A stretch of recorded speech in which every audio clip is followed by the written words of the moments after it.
ça je l'ai déjà dit. Je rêve aussi du milli, mais plus que tout je rêve du paradis. Plus que vainqueur en Jésus-Christ qui me donne la force. Rester fidèle jusqu'à ce que sombra le camp. C'est pour son nom que moi je veux porter les gants. Alright, we are here with another MIIOGS Podcast episode. So we're going to, we're all about, on this episode, just going into the story that God has given us through the Bible. So yeah, I'm here with Emmanuel Chitea. Yes, Emmanuel here. And we're going to go ahead and just get started with the next section. The last episode, do you want to recap a little bit what we were talking about? Yes. Yeah, definitely. So we touched on Adam and Eve and the beginning of the story of the Bible. We talked about truth, and truth was the main theme in it, and how the serpent deceived Eve even in twisting the truth of what God had told her about herself even. And we talked about how those methods of the enemy haven't changed from then to this day. He still is a deceiver. He still lies in the same way as before. Yeah. So, Yeah, I mean, there we were. It's really like the introduction of the story, how things start off, and we see mankind starting off by just taking autonomy on their own, basically trying to make the decisions that were meant for God, wanting to be in the place of God, wanting to know for themselves what was good and what was evil. When in reality, we were created in His image, and what He says should be good enough for ourselves. So just like you said, man, it was the devil twisting what was already true, that we were in God's image, and He's like, well, God's afraid that if you eat the fruit, you'll be like Him, and then it's the devil's twisting what's already there and causing us to fall. And it helps us, as we go through the next couple of episodes, we can take away these truths that will help us identify ways to stay away from sin and to stay pure, to stay to basically be the model of mankind that God wishes for us to be. And in that first one, that's really what it is. Not seeking the place of God as our own, but rather being content and even joyful to take on what He has given us and to operate in that, to be faithful in that, to be faithful to what He said. So yeah. In the next, we went all the way through to the point of Jacob becoming Israel. In the next chapter of the story that we're going to cover, and we're going over, just big chunks at a time. But now we're going to be looking at the story of Israel, up until a certain point, but how they kind of become a nation. So we have Jacob has 12 sons, and they become the 12 tribes of Israel, and they are put into Egypt. And in Egypt, the generation of Joseph kind of dies off, and when they were with Egypt, when they were with Joseph, who was one of the 12 sons of Jacob, they were living in harmony with the Egyptians. They actually had it pretty good. And when Joseph had died off, there came later on a Pharaoh that the Bible says had forgotten about Joseph and had forgotten about kind of all of the things that Egypt and the Israelites had together, because Egypt wouldn't have existed without Joseph, who was an Israelite who saved them during the famine. Anyway, that's something to keep in mind, just how important remembrance is in the Bible. And this happens so many times. We'll see it repeat itself. Someone forgets something and sin just, So the Pharaoh forgot about what happened, and it gets kind of out of control. The Egyptians enslave the Israelites and force them into forced labor, and it gets pretty bad. Yeah, definitely. Just to get a picture of it, basically. So the new Pharaoh, I think we read, it's he gets afraid.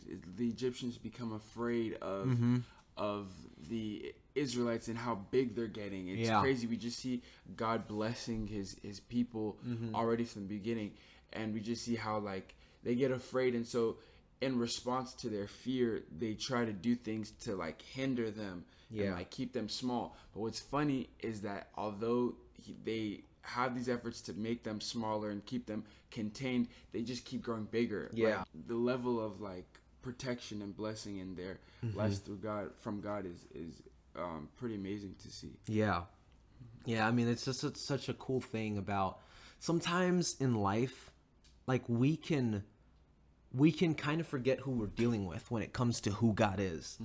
Like, God is incredibly powerful. He's incredibly great. He's supreme.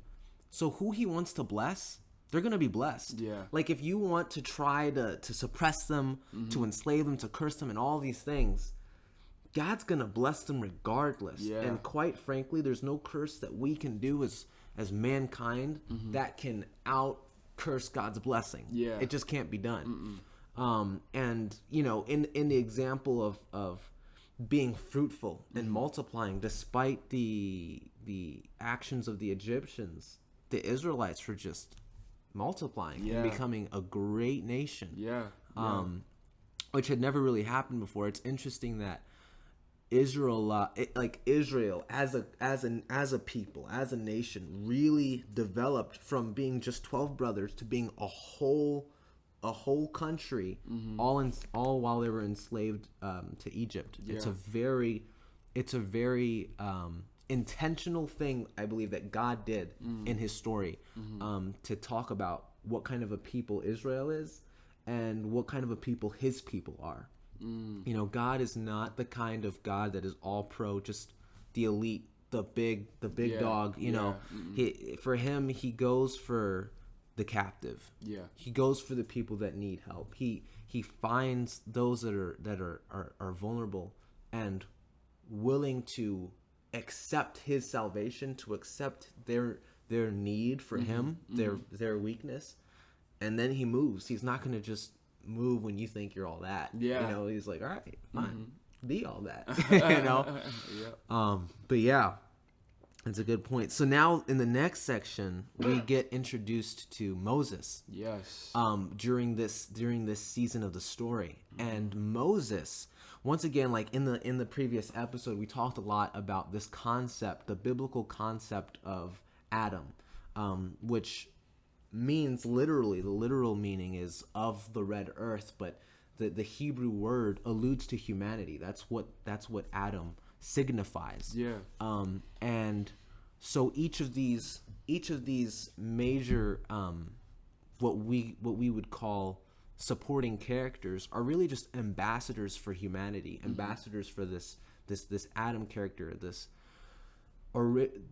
the original design for humanity. It's such a beautiful thing, and it's something we have to always keep in mind. And God's always trying to restore us to that original design. He created us, and he said it was good, you know. And unfortunately, we chose evil and corrupted what was good. But God is always trying to restore us to that. That's the theme of this story. And we're going to see it in every chapter of it. But we're introduced to this new Adam, this new ambassador, Moses. And Moses was a guy unlike anybody. I mean, really. Moses was crazy. We see Moses as a guy who really had a relationship with God that is unrivaled in Scripture. Like, we don't see anyone else besides, like, any other completely mortal person. I'm not talking about Jesus, because Jesus is, you know, different level. Of course, but we don't see anyone else that had this kind of a relationship. God even spoke to it in the episode when he was being rebuked by Miriam. Miriam was mad at him because of his wife. It was a really interesting and humorous moment, because God kind of like does a play on words with the curse that he gives to Miriam. But in that moment, he talks to Miriam. He says, "Were you not afraid to come against my servant Moses?" You see, with all these other prophets and with all of these other the people that receive a word from the Lord, I speak to them through visions, through dreams, I speak through them in allegories, through confusing ways, but with Moses I speak face to face, man to man. That's how I speak to Moses. Yeah. And it's just like, whoa, like this isn't someone saying this. No, this is God saying this is how I speak to Moses. It's like, Moses was on a different level. Oh yeah. Crazy. And I mean, and we can look at his life and see why that is. He spent so much time pursuing the presence of God. And that's such a powerful thing. That's definitely, honestly, like you said it, like the presence of God, intimacy, alone time with God is such an important thing that needs to be stressed in every believer's life. Really, because out of it flows everything else. When it comes to like your gifts that God gives you, or like the calling that's on your life, or the issues that flow from your life, your intimacy with God is where is going to flow like all the answers to those things. Is your own relationship, real intimacy, alone time with God. And that's something that sometimes we take for granted. Sometimes it becomes routine. Sometimes, we get tired and things like that. But like that's a place in life that should never, no matter what, ever be neglected. There's never a good reason to neglect your prayer life, your intimacy with God. There's never a good reason. It's a place where if you let yourself neglect it, then you can fall into a place that you don't want to be, and find yourself in a position, in a circumstance that you wouldn't have gotten into if you had only stayed steadfast in that intimacy with God. And that's so important today. But and I think that this aspect of Moses's life brings about a really good challenge for us of what does it look like for us, whoever you are, whether you be some of the best thought out theologians of our time, whether you're a pastor who's just spending all his time in ministry, or just you just joined the faith yesterday, and you're just figuring out what it is to practically walk as a Christian. Whoever and wherever you are, it's an important question that we need to ask. What does it look like for us to take our intimacy with the Lord, our alone time with God, to the next level? Because there is always a next level. We have not attained that perfect union with God yet. No one has. And you look at someone like Moses, and it's inspiring. Everything is one step at a time. Nothing is just you jump to Moses. Everything's one step at a time. But you look at Moses, and he spent days not eating and just being in the presence of the God. He didn't like take breaks in his day to be on Instagram or Facebook or to like, I don't know, play a game. No, he was like all day, nothing but God, all day.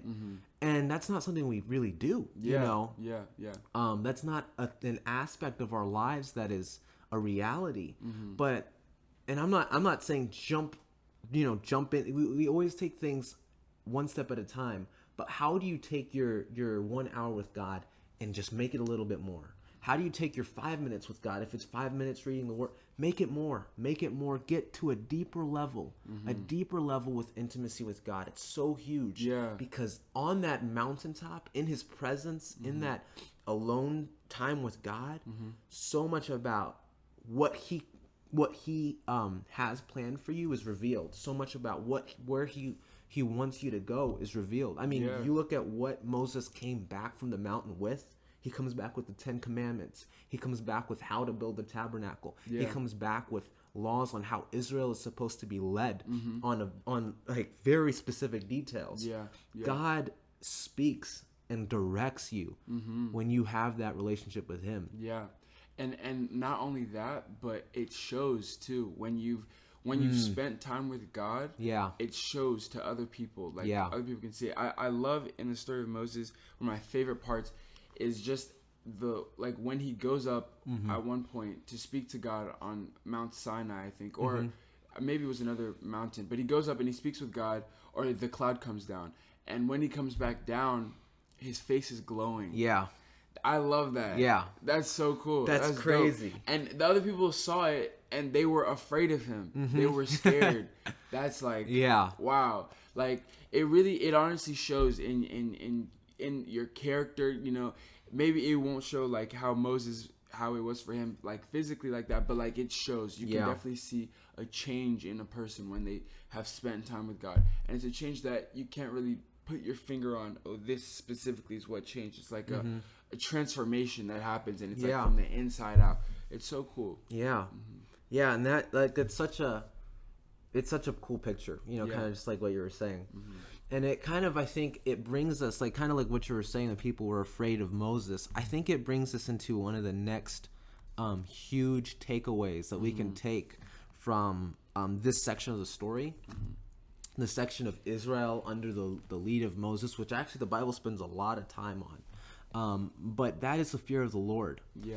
You know, the fear of the Lord is a concept that is so powerful in Scripture.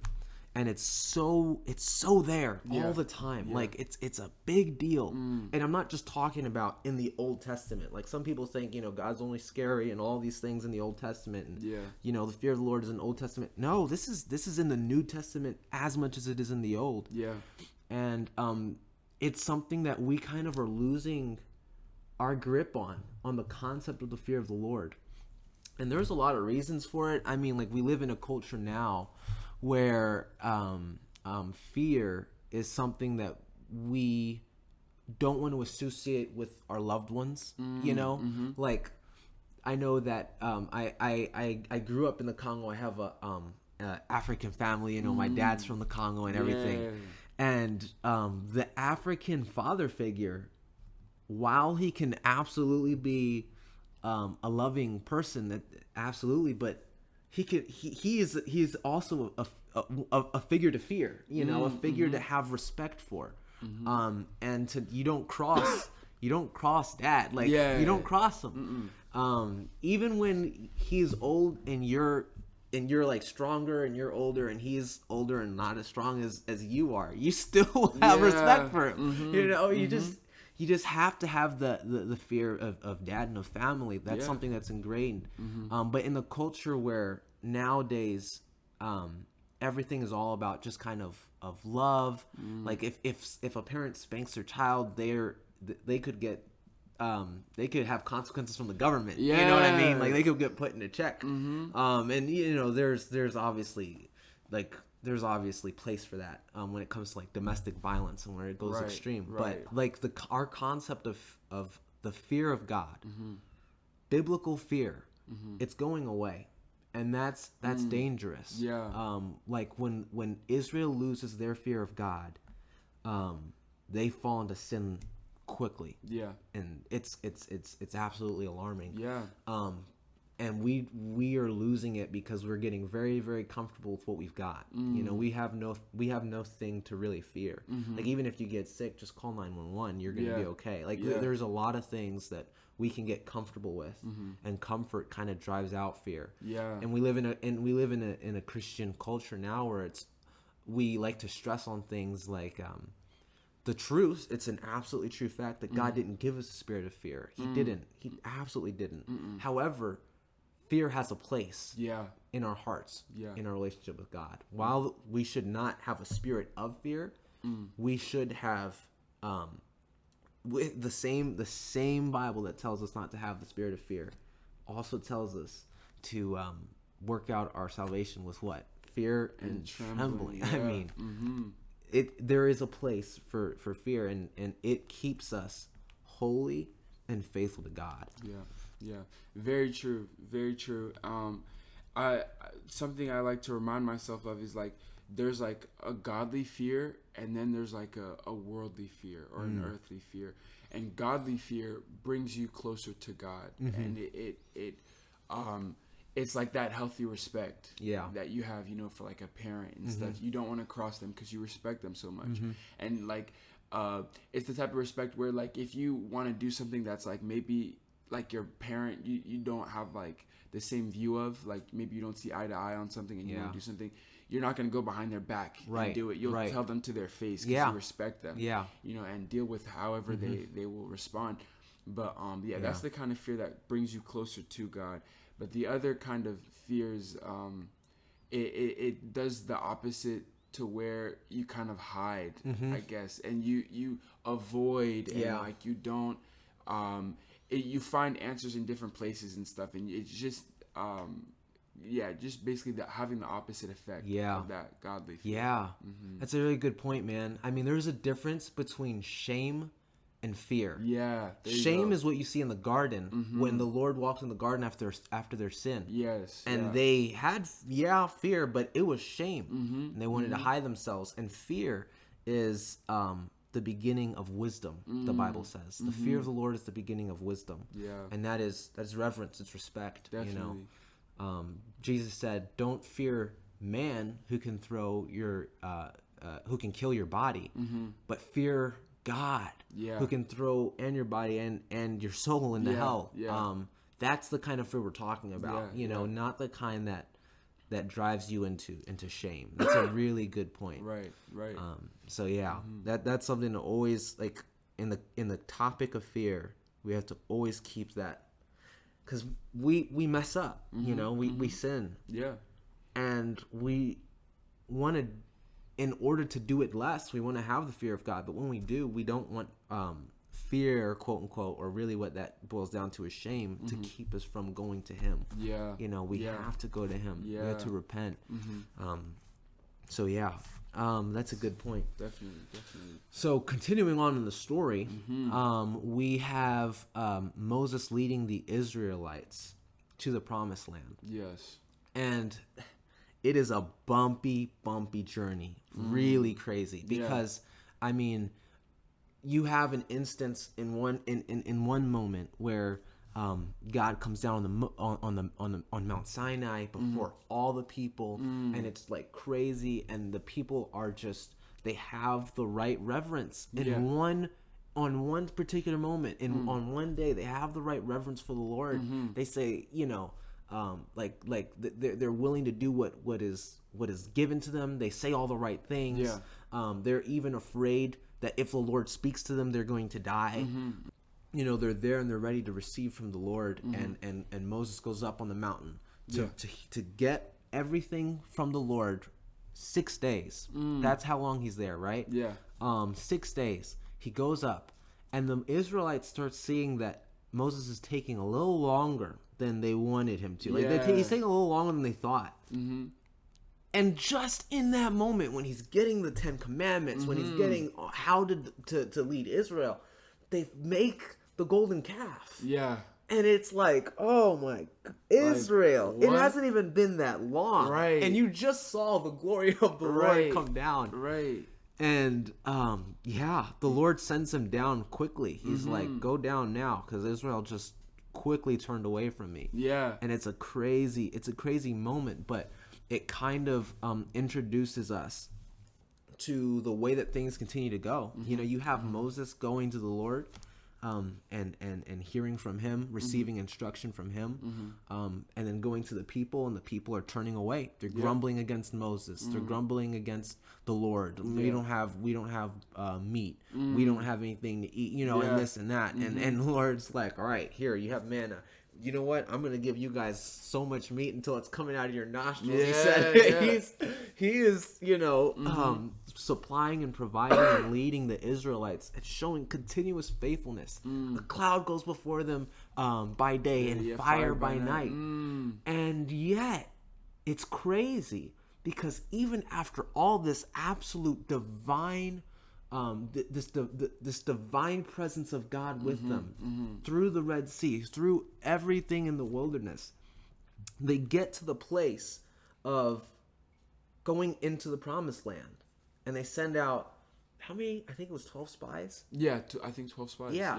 And Caleb and Joshua were 2 of them. Yeah. And everyone comes back afraid to enter the Promised Land, except for Caleb and Joshua, and they're like, let's go now into the land. But everyone was afraid. And because of their unfaithfulness, because of their lack of trust of a powerful God who was with them so frequently, they don't go. Like they don't get in. I mean, actually, after all that happens, and they say they're too afraid to go, the Lord is upset and he is no longer with them if they want to try to go. And then some of them are like, you know what, let's try anyway. Yeah. And it doesn't work. But it's crazy. Like, we have to know who goes before us. Yeah. You know? Yeah, there's definitely a like something to get there, like a lesson in there. Is we need to know who God is. Yeah. We need to know who the God we serve is, you know. And fear has no place in, well, the other kind of fear. Yeah. Fear of other things. Fear of other things. You don't need to fear anything but God. Exactly. It's like the mountains that we face, the enemies, the adversity, the struggles that we go through. We need to be telling them who our God is. That's and not the other way around. That's right. You know, and we forget that we have this powerful God standing behind us that's ready to be faithful and like intervene in the way that he was for Israel. Yeah. And that's the part, honestly, that shocks me for Israel, is because they've continuously seen, like consistently seen God's faithfulness in their lives. Like they've seen literally a huge pillar of fire, like actually a huge pillar of fire from this God, and like every night, you know, like the seas have literally come up and parted, like, and they're like huge walls of seas. They're not like, you know, and despite all that, it took 6 days, not even a week, and they're like making a calf, like, that does not make sense, you know, and I just like, don't be like them, you know? Don't be like them, and just like forget what God has brought you through, and like what he, you know, his faithfulness is so true, and we need to cling to that. One thing, dude, I think almost everyone that we kind of engage this story with, I feel like this especially this particular part of the story, we can get so frustrated with Israel.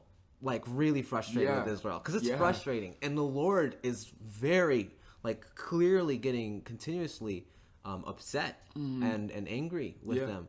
But I think one of the reasons that we also, I can speak at least for myself, can get frustrated with Israel is because we see ourselves in them so much. You know, like how many times has the Lord come through for us, whether it be on a personal level or a general level, you know, like you see the fire by night and the pillar by day thing. That is a general thing. Like, yes, it's true, you personally saw it, but that's something for the entire community. There's a lot of things that the Lord has divinely done for us as a people, that we kind of just like forget about who the Lord is. We forget about what He's done in our lives personally and generally, like to us as a people, as the church of Christ. And it causes us to fall into unfaithfulness over and over and over again. We fall into unfaithfulness, and we get frustrated with Israel because it's such a clear picture of exactly who we are, and exactly what we need to be diligent against. You know, we need to be diligent against being unfaithful to our God. Our God has always been faithful to us, and that's what this story will continuously show us.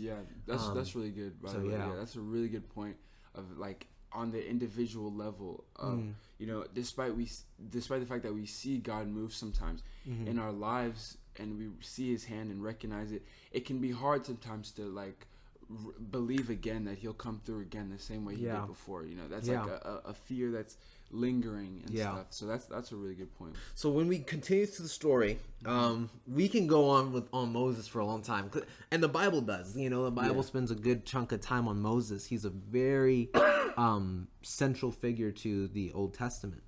But we're gonna kind of continue to speed through this story, and so we see Moses leading the Israelites through the wilderness for 40 years.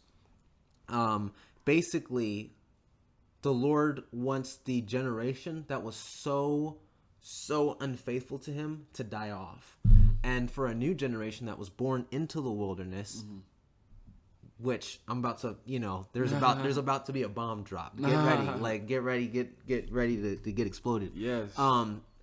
But the new generation that's born into the wilderness is the one that is prepared, led by Joshua, to go into the promised land, the new land of Israel. Now, here's the bomb. Okay. We just went over this. We just saw this exact thing happen. And as we continue to point out each time that this happens, you're going to start seeing a theme that the Lord is trying to teach us. I'm not going to go into too much detail of what that theme is, but we just talked about how Israel became a nation, became a people where? In bondage in Egypt as slaves. Yeah. Now we see the nation that becomes the physical nation of Israel to actually go into the promised land. They are born out in exile. They're born in the wilderness. Yeah. They are born, also in suffering. And the Lord is doing it yet again. There is something that is very important that the Lord is trying to make us understand about what captivity, what exile, what being lost as his people. Yeah. How that relates directly to us and how that is, kind of our story as a people and how he's taking us out from that and into salvation. So we have this new Israel born in the wilderness, which is just like, dude, again and again, I love the way that this story does that. It's very creative storytelling on the part of God. And they are born into the wilderness. They go into the new promised land. They're led by Joshua, who is literally shown to be like a second Moses. A lot of the miraculous thing God did through Moses, he does again through Joshua. Like, for example, he split the Red Seas. Now he splits the Jordan. But you see like a lot of different very similar miracles in the beginning that just shows God is showing the people, I'm with this guy. Because Moses, I think Israel realized it more so when he was gone than when he was there. But there was nothing like Moses when it comes to leading. He really kept the people together. And kept them alive, because they would have all been killed several times because of just the Lord being upset with them and Moses advocating for them. So Joshua was like the second Moses, and he leads the people into the promised land, and he begins to expand the territory and he begins to drive out those who were previously occupying the land. And under Joshua, people are pretty faithful. Like, Joshua is somewhat of like a breath of fresh air. It's not, it's not all good. There are some rough spots, but the people are pretty diligent under Joshua. And when you get to like the end of Joshua, it even continues. It even kind of brings that out. And in the first chapter of Judges, it kind of shares with us how after Joshua had died, people were still faithful, and like the people that were contemporaries of Joshua, after they died, that's when there's like this new Israel. And so it kind of just brings up the importance of what it's like to be obedient. When you are completely obedient, like Joshua was, like the Israelites under Joshua who followed in Joshua 1. The Lord is talking to them, and he's like telling them, be strong and very courageous. I'm with you. And there's like, and then their response is, okay, we're going to do everything that you've called for us to do. We will be strong and we'll be very courageous. And they do it. They're obedient, they're strong, they're courageous. And when that dies out, though, man, we enter back into like a more familiar Israel, that's falling again. And they continue to fall again and again and again. And continuously are taken in and out of exile, and we just see that theme. It's so interesting, because in life, sometimes we can feel like we're in exile. A lot of times we can feel like we're in a wilderness, like how they were. And we can ask the question of like, God, where are you in this moment? But what I love is that we see God's presence with them, even in the wilderness. Like, we see his faithfulness to them, even in the wilderness, even in the midst of their complaining and murmuring and things. We see God providing and being faithful, like you had said earlier. Yeah, that's absolutely true. When we go to the section of the Judges, just kind of like exactly like what you're saying. We see the people getting taken over, and like they're being beat, and then they're driving people out. Being beat and driving people out. We go through a new stage. At first we had people like Moses and Joshua who were leading. now in this stage in the book of Judges, we go through a phase where God establishes judges to deliver the people. Because the people, Judges is a book that is just full of the sin of Israel and how absolutely violent it gets. Yeah. If you're looking for an action story, Judges is full of them. And so are the next couple of chapters of the story that we're about to get into. Yeah. But Judges, like, the people sin and their surrounding nations take them over. You know, God uses the people around them to overthrow the Israelites. Yeah. And then God hears the grumbling of the Israelites and their pain from where they're at. Yeah. And raises up a judge to drive their enemies out and restore the place. And then they fall even worse. Yeah. You know, that's how the judges kind of in the beginning of the book sets up exactly how the book's going to go. And if you go into Judges chapter 2, it literally lays it out. Like, Judges, the people fall into sin, they get taken over, Judges raised, and they drive their enemies out, and they're good, and then boom, they fall even worse than they had before. So it's just a downward spiral. Yeah. Yeah. And it just gets worse and worse and worse into sin. Yeah. And even the judges, their character slowly just deteriorates until you get as bad as someone like Samson, who is just, he is literally the leader of Israel. He is the judge, God's tool for judgment, for salvation for Israel. Yeah. And kind of like an ambassador for God. Like, this is kind of what judges should be. Yeah. And he is absolutely just filled with every vile thing. Like, he's violent, he's selfish, he's a ladies' man for sure, you know, kind of thing. For sure. And he falls into all sorts of different episodes of sin, and that kind of shows just how much the judges kind of digress in character. Yeah. But I think the next chapter would be the Kings, and we start off with Saul, King Saul, who is selected and chosen by God. Samuel is the prophet who God uses to choose this guy. Yeah. And he's handsome, and everyone loves him. You know, he's handsome, he's tall, he's great. Yeah. And at first he starts doing pretty good. Yeah. But he slowly kind of collapses into madness. Yeah, literally. Literally. Mentally, like everything. Yeah. Oh yeah. I mean, his story is an interesting one. Like, definitely. I really think it would not necessarily be an encouraging movie if it was made into a movie.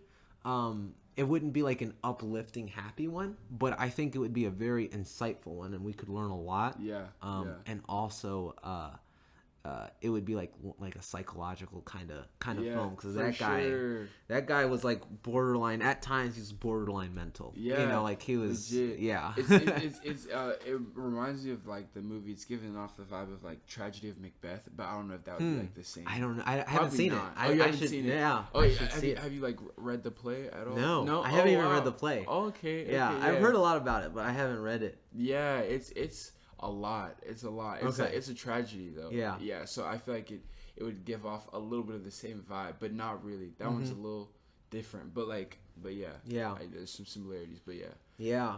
I mean, like, you look at just the different ways to tell stories. I mean, you have, in this world, there are so many. Like, you can tell it through song. You could tell it through film, and then there's what's starting to develop a lot as we develop. As in our cultures and as storytellers and everything, is you're telling stories within stories within stories. Yeah. And the Bible is that, like, it's one grand story, and we're really, you know, all about kind of trying to present that in the next couple of episodes quickly, but it is full of other stories that fit within this grand story. Yeah. And contribute to this grand story. Like, kind of like if you're watching a series, one season is one complete story, and in that season it's composed of a lot of episodes that are their own little story in that episode, but completely contribute to the season. Yeah. And then each of the seasons contribute to the entire series, which is